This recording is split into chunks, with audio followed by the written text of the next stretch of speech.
திருப்புகழ் 130. கரிய மேகமதோ இருளோ குழல், அரிய பூரண மாமதியோ முகம், கனை கொலோ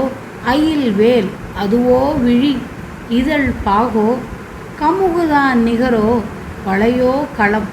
அரிய மா மலரோ துளிரோ கரம், கனகமேரு அதுவோ குடமோ முலை மொழி தேனோ,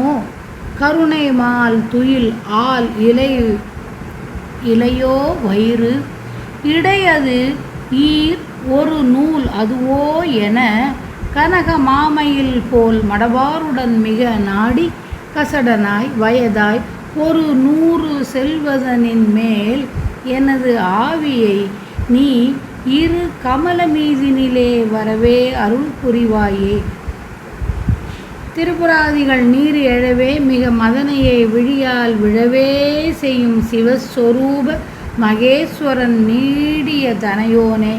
சினமதாய் வரு சூரர்கள் வேர் அற அமரர் வானவர் வாடிடு, தேவர்கள் சிறைகள் மீளவுமே வடிவேல் விடு முருகோனே, பரிவிசேர் கமலாலய சீ தனம் மருவுவார் திருமால் அரி நாரணர் பழைய மாயவர் மாதவனார் திருமருகோனே, வண்ணகமாம் அணி தேவி கிருபை ஆகரி குமரனே, 14 உலகோர் புகழ் பழனி மாமலை மீதினிலே உரை பெருமாளே, கசடனாய் வயதாய் ஒரு 100 செல்வதனின் மேல், எனது ஆவியை நீ இரு கமல மீதினிலே வரவே அருள் புரிவாயே. பன்னக மாமணி தேவி கிருபாகரி குமரனே, 14 உலகோர் புகழ் பழனி மாமலை மீதினிலே உரை பெருமாளே,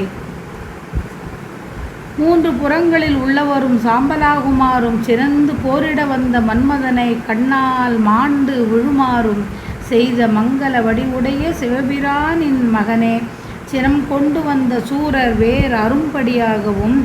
அமரரும் வான் உலகவாசிகளும் வாட்டம் அடைந்திருந்த தேவர்களும் சிறை நின்று விடுதலை அடையுமாறும் கூர்மையான வேலை எய்த முருகனே, அன்பு சேர்ந்த தாமரையை இருப்பிடமாய் கொண்ட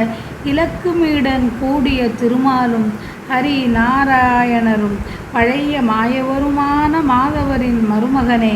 பாம்பான அணிகலத்தை உடையவரும் ஒளிமயமானவரும் அருளுக்கு இருப்பிடமானவருமான பார்வதியின் மகனே,